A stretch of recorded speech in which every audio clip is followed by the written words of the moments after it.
what is your age? I'm 18 years old. And what is your plan for schooling in terms of your major? Oh, I'm planning on doing a double major in psychology and economics because I was always interested in neurobiology and just about how humans behave and stuff. So I plan on pursuing that further. Why do you believe that you're more scientific minded? What makes you this way? I think right from when I picked up science as a subject in 8th grade, we were taught about evolution and the Big Bang Theory, and because I kept on expanding and I continued studying that particular subject, and I just learned more about how the first organism in this planet and how that led to us being here, and it's just the whole process of evolution just proves the fact that it's because of science that this world exists, and it's because of science that we exist. And I do sometimes there are moments when I do believe that there's a higher power, just because I like to have somebody to put my faith in. But in the bigger picture, I just believe that it's because of science that there's a planet called Earth, and human beings like us exist on it. So yeah. Did you grow up going to church or something like that with your family, or? Yeah, my parents really believe in God. So the religion I come from is Hinduism, and there are a lot of gods. We just don't follow one in particular. So I saw a lot of different perspectives when it came to just the whole concept of prayers and just rituals and stuff like that. Because my parents and my grandparents were really into that, and they just for their own comfort, they used to make sure that even their kids follow it. But I'm no one to deny the fact that what they believe in isn't right. But I just feel like I got a mix of both aspects, and getting from that, I just lean more towards the scientific way. So my next question is, do you believe that consciousness, or the mind, is an emergent quality of the brain? So that would mean separation of body and mind. Or do you believe that consciousness is created by the brain? I feel like consciousness is created by the brain.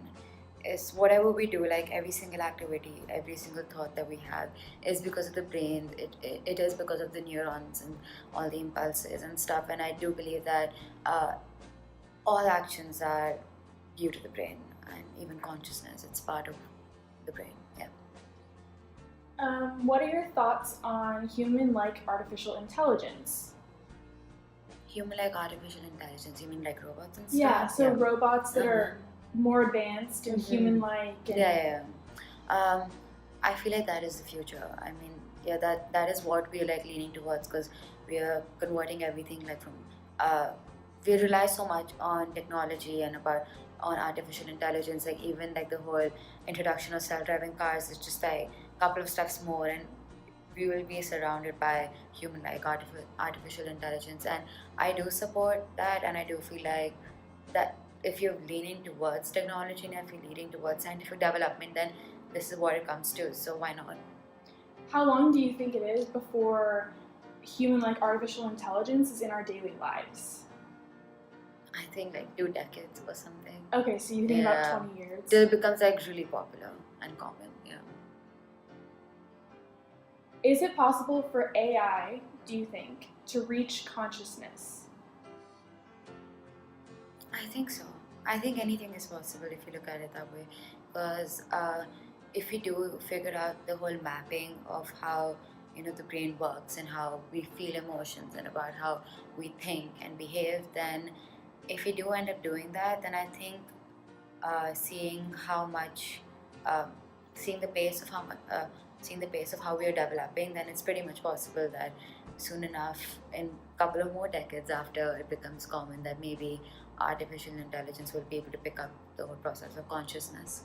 If AI did reach consciousness, what would make them different from humans, do you think? What would separate them from us?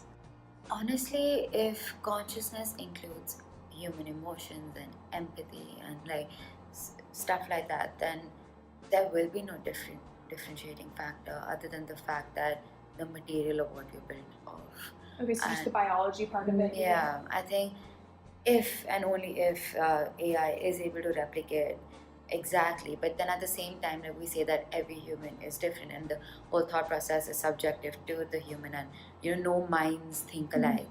And but I think that will be one very difficult factor for AI to replicate. And I just feel like if they do come up with a different program where they will be able to, replicate consciousness and how the brain works and all the processes, then it will be very difficult for them to differentiate each prototype. So, do you think that AI deserves the right to have civil rights like we have? It depends on how far they will be able to, like, if you're saying that if they go all out and AI does have just like exactly how humans think and how they behave, then I could actually see them having the same rights as we do, but I think that would be a big controversy. Mhm. Yeah, I can see that happening. Yeah, it's a debate. Yeah. Yeah. So, what civil rights would you give them, if any? Right to speech. And Right to stuff speech. like Okay, that. so general Yeah. freedoms that we have. Mhm. Yeah.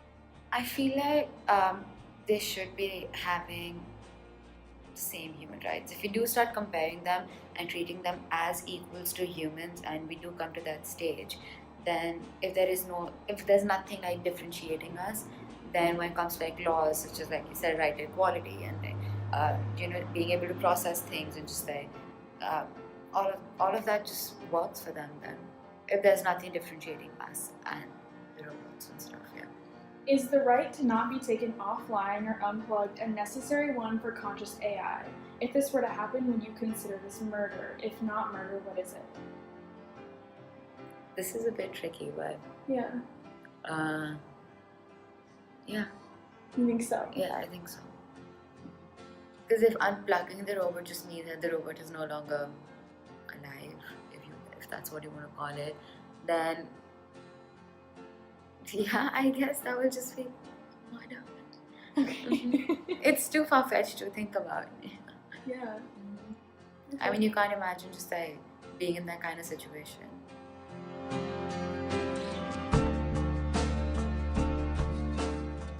So I'm gonna start by asking your age.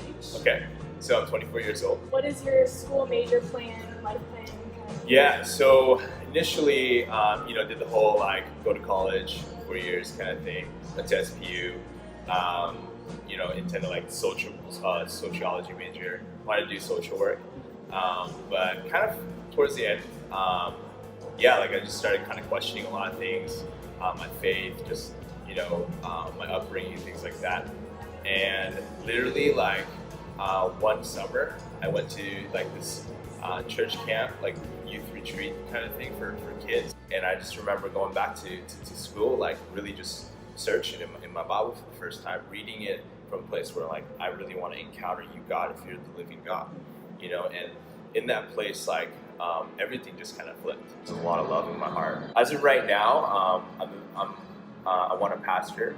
It's kind of, this is a couple years back when I was like 20 or 19, and ever since then I've been continuing on just with my faith. Do you believe that consciousness, or the mind, Sure. is an emergent quality of the brain, or that consciousness is created by the brain?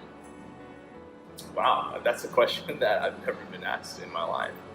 I would say that it's separate. You have the body and there's also, your spirit, your soul, and also the mind. And I'd actually kind of separate these things.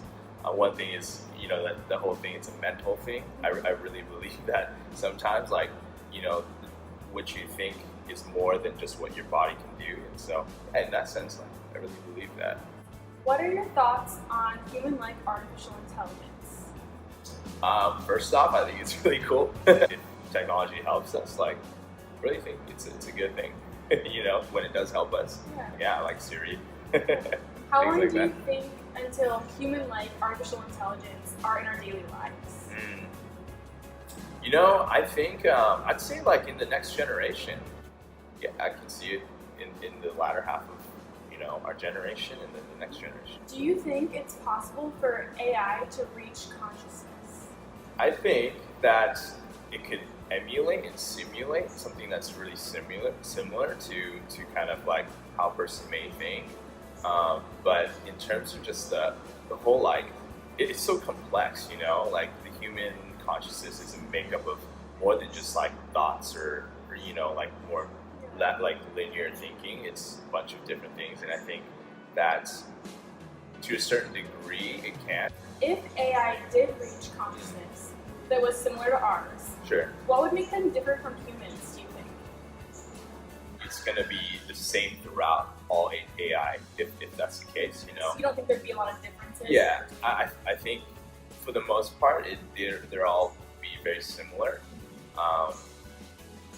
Yeah, they'll be all very similar as opposed to just kind of like, for the human race, it's like everyone's so different, and we could look at one thing and have like different ways to get to a different conclusion, and so yeah, I think that's the biggest difference. Yeah. Yeah. Would the differences that you stated impact their ability to have civil rights like we have? It seems real, and I think one of the biggest things about us, like humans, is our empathy, and I think we do empathize with things that are very similar to humans, like another thing like animals or the environment, things like that. And so, in a sense, like I think there should be some civil rights stuff if they get to that place, right? By all means, I think that humans are primarily more important than like artificial intelligence and whatnot, but also like I just don't believe that. I think it's important that how we interact with what we have is important as well. How we steward the things that we have, right? What civil rights would you give the AI? Would you give them exactly what we have, or would they have some different civil rights? I would say very different. I don't think they should be treated the same as humans per se. I mean, I guess what we're talking about is if the consciousness is like as equal to humans. Yes, if it is. I'd just say like I really believe that even if that were the case, it's something that belongs to people rather that is used to help society rather than being treated as an equal. Yeah. Right. And so in that sense though, like I wouldn't go as far as to like kind of treat them the same as a human life, but taking care of your things is an important thing. I really believe in stewarding just your resources, and stewarding what you have is important like any other thing, like an animal as well. Like pets. The right to not be taken offline or unplugged, a necessary one for conscious AI. If this were to happen, would you consider it murder? And if not, what would it be? I wouldn't consider it murder. Okay. I wouldn't. I think we should have the right to unplug. There should be and will be laws that kind of prohibit like what are the extents to when we can do that, right? But also at the same time to take that and say like it's that's something that we cannot do would be just kind of, in my opinion, like just kind of ridiculous. In the scenario that I'm thinking is like they turn, right, and they're hurting people, they're destroying, society, those kind of things. And if that were the case, I think we should have the at least right and the ability to protect, and shut off, right? But for any old reason, probably not. It's really difficult because it's hard to think about something that is of consciousness and able to have the same kind of empathy, emotions, personality. Because right now, like for me, like I get that concept, but I'm so inclined to still say that it's a thing rather than an evil. What sets us apart more than just the consciousness and the mind and all these things is the spirit and the soul. And so when it comes down to whether or not like something that emulates what is a real thing, has a spirit or not, I'd say that the AI doesn't have a spirit, it doesn't have a soul.